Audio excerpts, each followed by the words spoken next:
So, Dad, I know you've been a big Brooklyn Dodgers fan for a long time now. Can you talk about what neighborhood, first of all, in Brooklyn that you grew up in, that you were living in at the time? It was Crown Heights. It was not walking distance to Ebbets Field.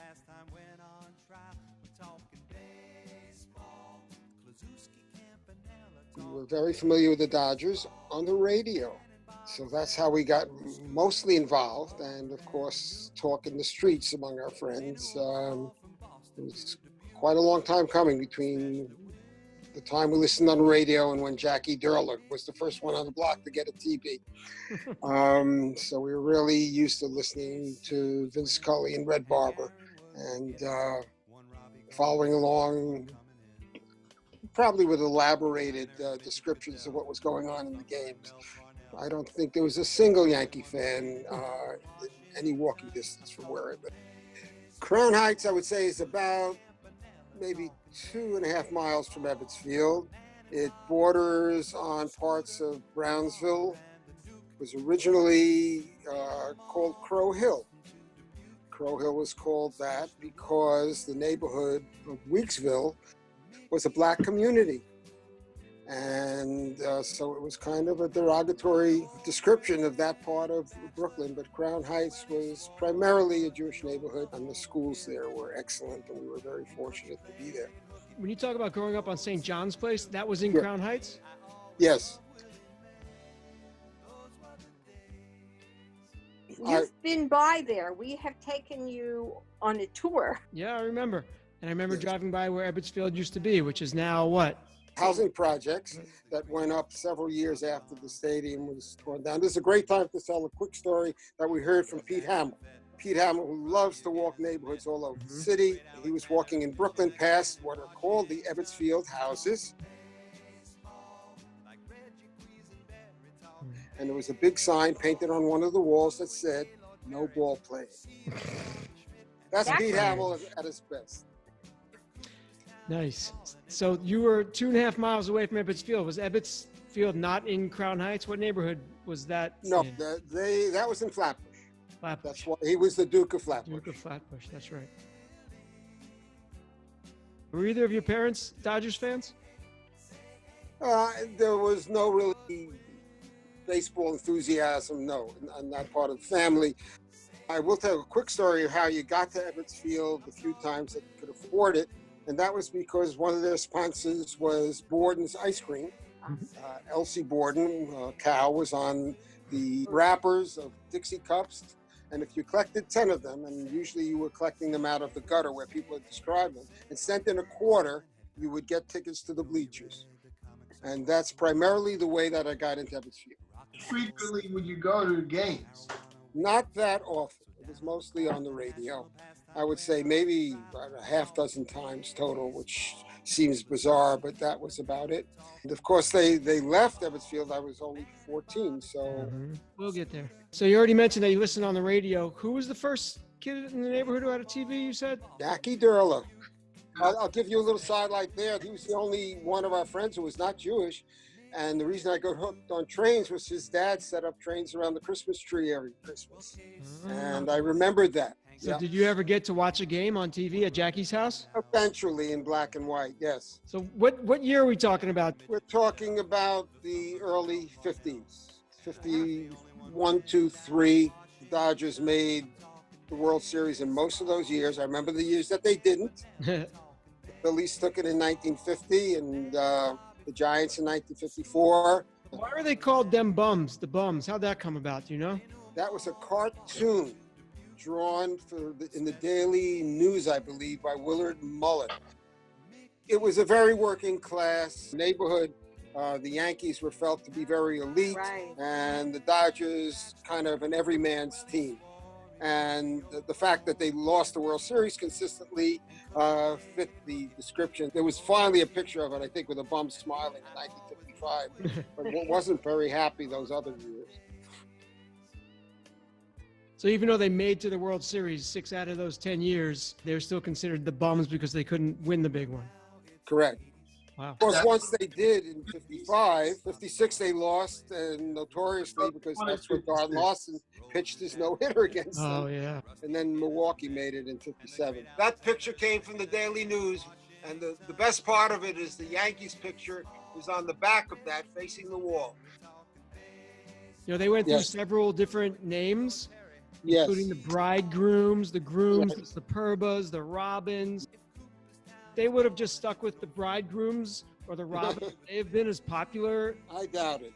You know the origin of the term Dodgers? Yeah, there was a major trolley line down Bedford Avenue, which was right behind right field.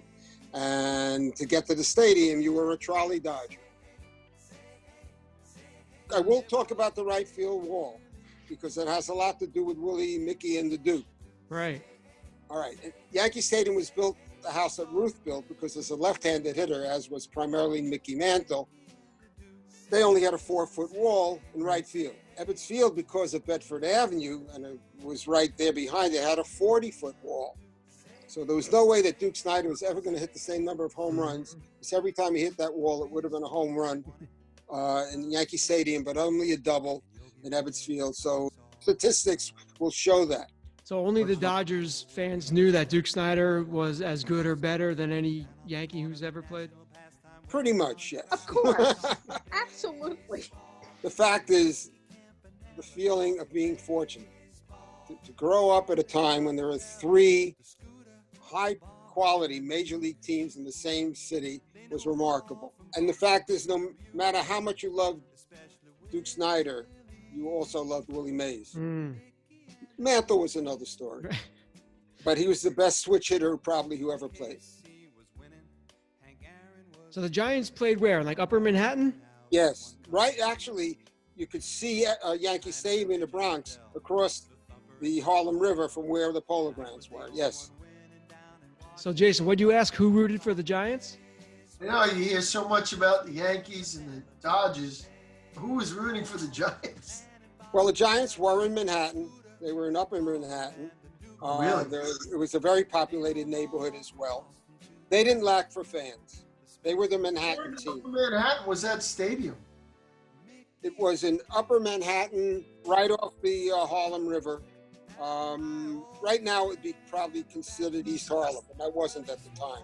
Did you say you went to 6 games total? I don't know. That's a guess. I may have gone to more, but because of the way I generally got there, they were relatively few and far between, considering how much invested I was in the team.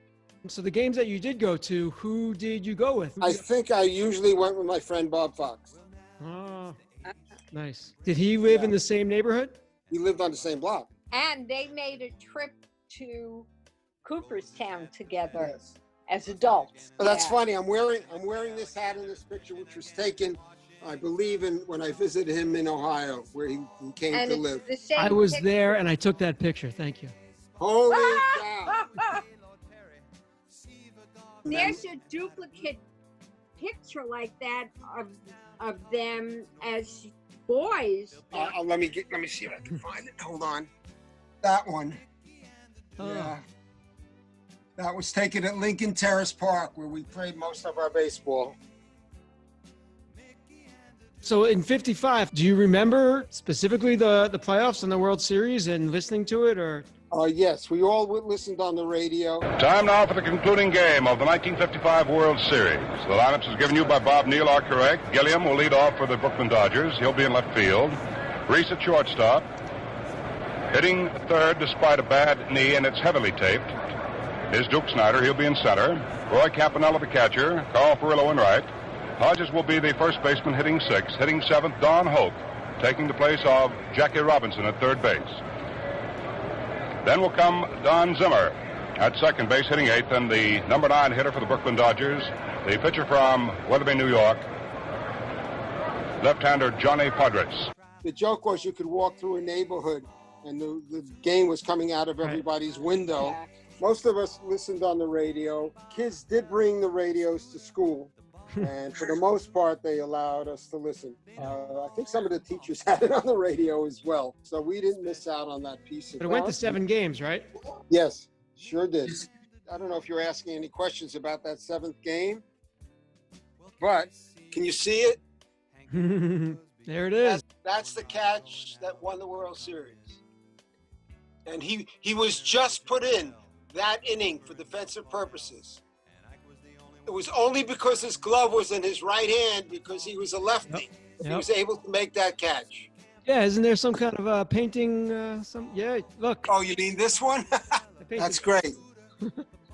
And there, can you see the little picture of him making the catch? Oh, yeah. Yep.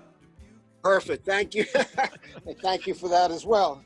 Hey, so I know you like to have the memorabilia and stuff in your house now. Growing up, did you have any kind of banners or posters or pennants or hats? I may have had one banner. Is it like that one behind you, that banner that's in the Probably. frame? I need to say now that a lot of the things that we have that are Dodgers came from right there. Mm-hmm. She may have gone to more games with her dad than I ever Right. went to. And she had an envelope full of stuff, including, let's see if you see it, these scorecards, game tickets. Mm-hmm. All of those pictures came from the newspaper. And there are a couple of scorecards that Mom kept at the games. From what year? Does it say what year those are from? Yep, 56. Yes, there's 2 tickets, yeah. All right. What year was it when you had tickets to a game and it was rained out and you went to a doubleheader? Oh, that was when we were in Pittsburgh, 1964-65. The story was that we had tickets for Friday night. It was 4-game series, and we had tickets Friday night, and Claude Osteen, who himself was a good pitcher, was scheduled to pitch, and the game was rained out.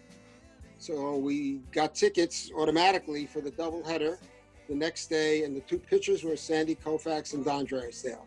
Wow. So that's rather rare to have caught a doubleheader like that. We were the And only ones not rooting for Pittsburgh. Yeah, but the old Forbes Field was a wonderful place. So that was the highlight of the year, Right, I imagine. Dodger-wise. Was Clemente playing for the Pirates?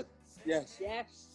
Oh, wow. Funny you say that, but the best at bat I think I ever saw was Koufax striking out Clemente after he fouled off about a dozen pitches. Was that in that game that you were at? One of those, yes, I believe it was. We went to yes. several. So I know Grandpa Abe was a huge baseball fan, and I knew that he was a Dodgers fan. And then once the Dodgers left, he actually became a Mets fan. So when the Dodgers left after 57, and you're only 14, did you latch on to another team? I know the Mets didn't come in until 62, but what did you do after that? Not really, you know. Dodger fans were heartbroken. Yeah, there was Absolutely it heartbroken. was a very long mourning period. Some people adopted the Mets pretty soon. The worst part of it was, having waited from 1890 to 1955 for a World Series, Mets were formed in 62. By 69, they had won a World Series. Right. And how fair was that? But it's great for the Met fans. So what did the Amazing rest of the kids in the neighborhood do after they left after 57? Did they try I mean, to once follow? we stopped crying? I mean, I was playing a lot of basketball then, so I certainly could root for the Knicks, and I know their starting lineup by heart. I played a lot of baseball. I played right into freshman year of college when I threw my arm out and never pitched again. Yeah, basketball was a saving grace for me anyway, because you only need a handful of guys to play it, and the park was 2 blocks away. And of course, had stickball and punchball and all the baseball-like games to continue to play. When you were playing stoop ball or stick ball in the street, did you pretend that you were the Dodgers lineup? Especially stickball, yes. Well, you had to be all the players because you're doing them in sequence. So did you know everyone's batting stance? The answer to that was yes. Okay. So you did change for each, and even hitting lefty when you had to.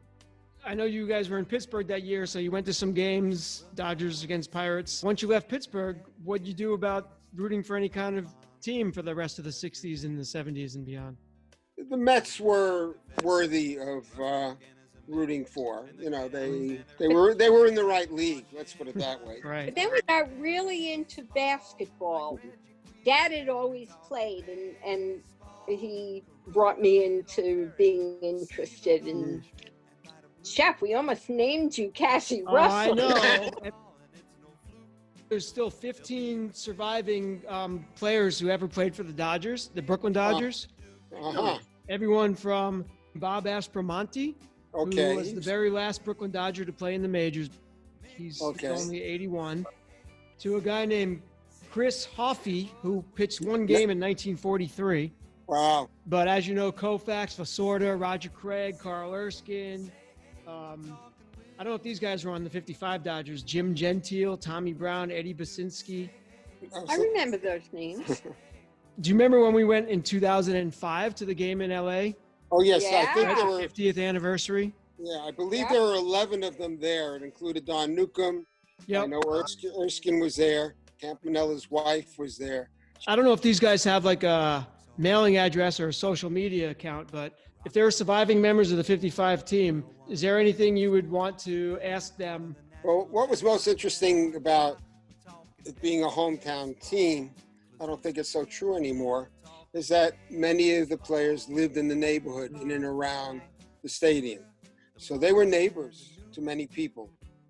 And nobody lived out on St. John's Place, but on the streets in and around Ebbets Field, Yeah. many of them were people's neighbors. And I wonder how alienated they felt when they had to leave not only their stadium, but their home and travel 3,000 miles to play, and how they managed to adjust to that.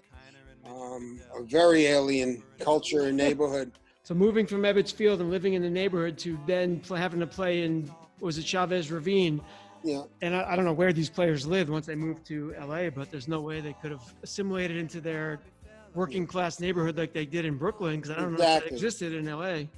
It's interesting that you said working class, because virtually, I would say, all of the players had jobs Right. after the season and had to have jobs. Even the stars? I mean, yes, some of them had to work. Some of them worked for the advertisers that advertised around Ebbets Field. And so they were happy to hire some of these people, clothing businesses and different kinds of places like that. Crazy. Yeah.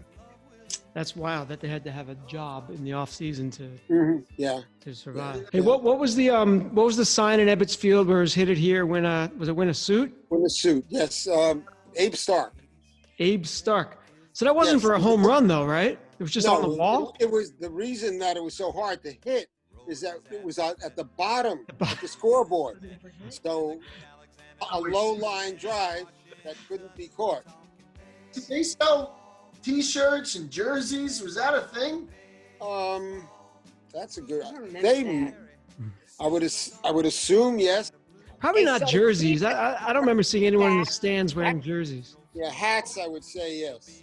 Dealer just said there's an Abe Stark Sports Center in Brooklyn. It's like an ice It's an skating. ice skating rink. Really? Wasn't he a politician? So Koufax, he didn't spend that long in Brooklyn, right? I know he was on the 55 roster. Well, yes, he was one of the few Yeah. bonus baby. Yep. That was the first year that a player could come in, and they got $25,000 for 2 years, and the bonus baby could not be returned to the minor league. They got relatively few innings pitched, Mhm. and the rest of the team, in many ways, were very skeptical of these young players, that they were making salaries equivalent to what some of the regulars had been making. Right. That's great. And they were making an investment in players for 2 years on the roster without really knowing whether it would materialize. And it took Koufax a while to get in the flow of things, but not very long. I mean, it was invaluable for these young players to be with the team for 2 years rather than be in the minor leagues. They didn't get to play as much, but the experience of being there, and I'm sure a lot of them elsewhere in the league, not every one of them materialized into a good player, but he certainly did, and it didn't take him that long. So that 55 was his first bonus year? Okay. So I'm going to shift gears. You know, Koufax being Jewish, obviously, was he a big source of pride to the kids in the neighborhood? Can I say absolutely? And Yes. he did not play on Yom Kippur, Would it- and he has the same birthday as Kaspars. Wow, that's huge. So yeah, Koufax is 84 right now, by the way. Jason, do you remember in Hebrew school we had Jewish Yes. athletes sticker books? Yeah. With Barney Ross. Hank Who else? Greenberg, obviously. Flashing forward, you know, baseball season hasn't started this year, obviously, for several reasons. I don't know if you follow it at all about the negotiations between the owners and the players. It's very contentious, and everyone sees both sides as being super greedy. So when the Dodgers moved to LA and everyone blamed it on Walter O'Malley, was there a sense that it was players versus owners even back then? I mean, the players obviously didn't want to move, but I don't even think it was O'Malley's fault. The ironic thing was in that story is that he really wanted to build a new stadium where Barclays Center is now in Brooklyn. Yep. And what was offered to him is Queens, where Shea Stadium is now, and he did not want to go to Queens. So he had every intention of staying in Brooklyn, and the refusal of Robert Moses, who was responsible for a lot of development and destruction around the city. He destroyed a lot of neighborhoods to build highways. He, in many ways, was the true villain.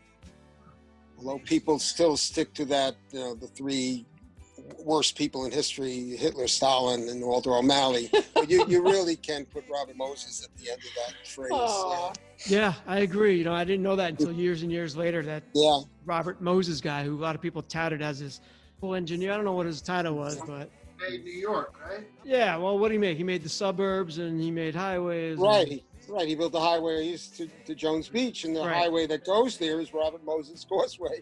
Right. So he reached out and created the metropolitan area, but the main thing he did was divide neighborhoods in all the boroughs by building highways that the Cross-Bronx Expressway that goes to Washington Bridge, the Brooklyn-Queens Expressway, and he actually wanted to build a highway. The Belt Parkway goes all around Brooklyn to get to the bridge. He wanted to build a highway right through Brooklyn, which was a shorter route to get from Queens through Brooklyn to Manhattan, but he never got that done. Well, that's too bad. I feel really sorry for Robert Moses and what he didn't accomplish. Well, I just want to say that I really appreciate that your love for the Dodgers, even though they haven't been a team for, what now, 63 years or whatever? Tell me about it. Right, so I just have been really proud to be a fan of theirs, and they were gone well before I was even born. So thank you for passing that down. They're like my favorite team, and I never saw them. So I'm gonna go look them up on YouTube and listen to all the old radio broadcasts that Jason's gonna send us all. I also want to thank the two of you, Jason, for bringing all Virginia teams into my life. Because God knows they're now the champions 2 years in a row. And Shep for bringing soccer into my life, because there was no soccer that I knew of in Brooklyn. And it is a remarkable game to follow. It's international in the best sense of the word. And they were wonderful players. We loved watching, and it brought us into a whole new world of sports. Yes, indeed. So thank you for that, both of you. Now the Dodgers, we would have bought you like 50 more basketballs. The ball I played with today was a gift, so thank you for that. Oh, nice. Thank you. I appreciate the opportunity to talk to you about the Brooklyn Dodgers and questions I want to ask for about 50 years now. So. All right, now it's part of history.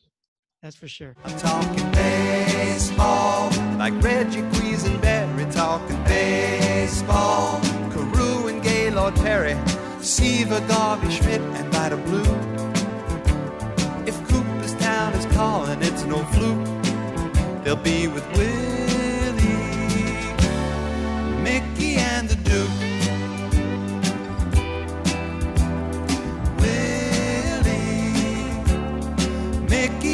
Duke. Say hey, say hey, say hey. It was Willie, Mickey, and the Duke. Say hey, say hey, say hey. I'm talking Willie.